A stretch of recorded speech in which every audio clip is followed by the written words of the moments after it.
एक जंगल में बींदू चिड़िया अपने पति गोलू कबूतर के साथ रहती थी। उनका परिवार बहुत गरीब था।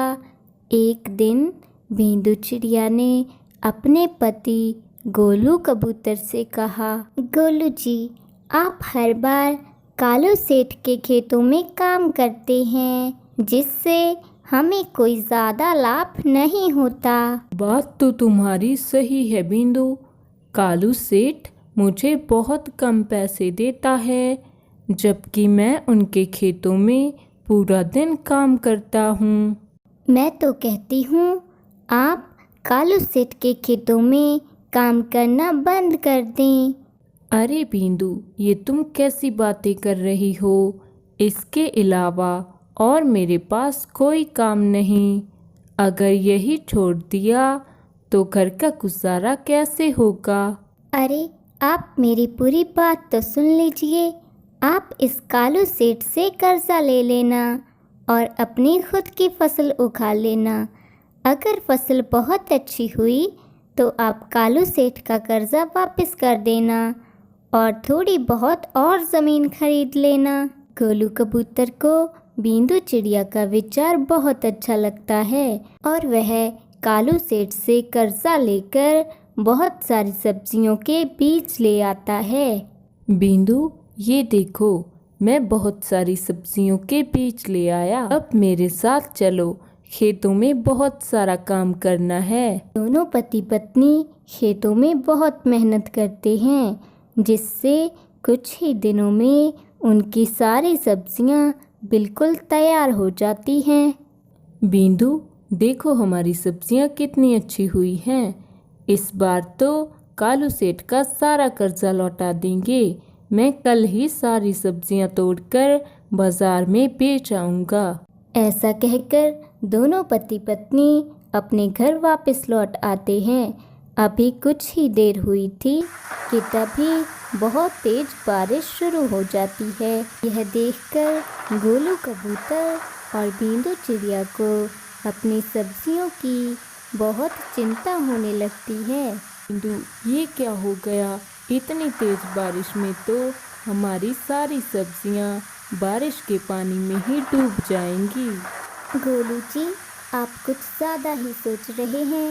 ये बारिश कुछ ही देर में रुक जाएगी और हमारी सब्जियों को कुछ नहीं होगा। लेकिन तेज बारिश बहुत देर तक होती रहती है, जिसकी वजह से उनकी सारी सब्जियां बारिश के पानी में ही डूब जाती हैं। बिंदु, हमने क्या सोचा था और क्या हो गया? हम तो बर्बाद हो गए। अब कालू सेठ का कर्जा कैसे चुकाएंगे? गोलू जी, सारी गलती मेरी है। ना मैं आपको कर्ज लेने को कहती और ना हमारे साथ आज ये सब होता। नहीं बिंदु, तुम खुद को दोष मत दो। हमारी तो किस्मत ही खराब है। जब भी कोई काम करते हैं उसमें हमें निराशा ही मिलती है। दोनों पति पत्नी अपनी किस्मत को कोस रहे थे। दूसरी सुबह बींदू चिड़िया के घर उसकी सहेली रानो चिड़िया आती है। बींदू, कैसी हो तुम?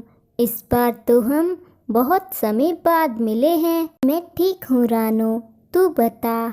मैं भी ठीक हूँ, लेकिन तू मुझे इतनी परेशान क्यों लग रही है? अपनी सहेली की बात सुनकर बींदू चिड़िया रानो चिड़िया को सब्जियों के खराब होने के बारे में सब कुछ बता देती है। अरे बींदू, ये तो सच में बहुत गलत हुआ तुम दोनों के साथ। ऐसा नहीं होना चाहिए था।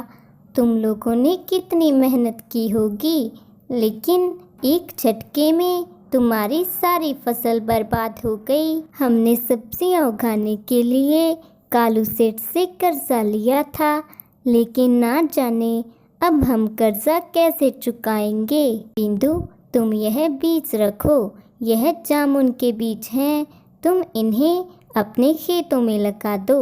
इसकी खेती के लिए ज़्यादा मेहनत भी नहीं करनी होगी और अगर जामुन अच्छी हुई तो बाज़ार में बेचकर तुम कालू सेठ का कर्जा भी लौटा सकते हो। रानो, इसके लिए तो मैं तुम्हारी बहुत शुक्रगुजार रहूँगी, वरना हमारे पास तो इस वक्त बीज खरीदने के लिए भी रुपया नहीं है।